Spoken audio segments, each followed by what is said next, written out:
খোঁজ নিয়ে দেখেন, আপনার মাইয়া সারা গ্রাম টই করে ঘুরে বেড়ায়, পোলাপানের নজর পড়ে, আর হেরা ওরা বিয়ে করতে চায়।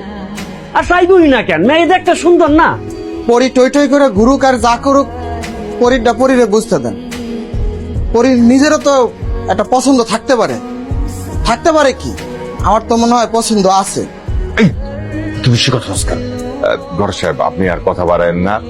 আমার সাত কথা, আমি কোনো বড় লোকের লাগে আমার মাইয়া বিয়া দিব না।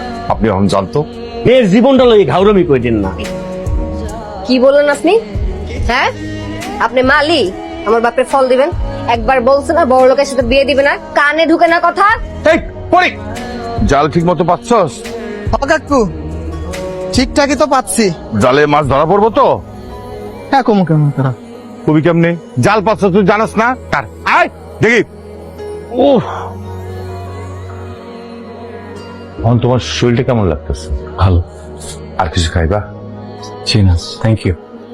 তোমার তোমার নাম কি, কই থাকো, পরিচয় তো কিছুই দিলা না। রাকিব। রাকিব? হ্যাঁ, সেটা তো বুঝলাম, কিন্তু রাকিব তো একটা মানুষের পরিচয় দিতে পারে না। নিয়ে যাই রাখাসো, পরিচয় কি, কই থাকো সেটা কইবা তো।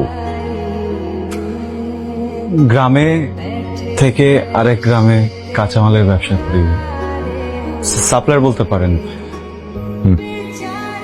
কি চেহারা সুর দেখে কিন্তু একদম অসহায় মনে হয় না। আপনি কিন্তু টোপ দিলেন না। আমি দেখতেছি, চুপ কর। আচ্ছা, তোমার নামটা কি জানি কইছিলা? রাকিব।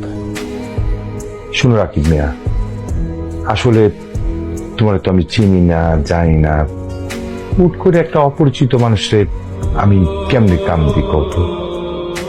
তুমি বিপদে পড়ছো, আমি তোমার নিয়ে আইছি, তুমি রাতটা থাকো, কালকে আমি কি করণ যাই আমি সেটা ভাব। না, আমার সুবিধার মনে হইতেছে না।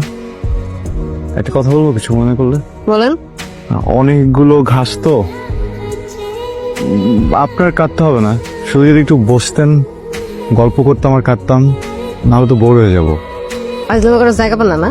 হ্যাঁ, চুপ করে ঘাস কাটেন, সুন্দর করে কাটে বস্তা ভরে নিয়ে আসেন। আরো অনেক কাজ বাকি আছে, কাটতে হবে।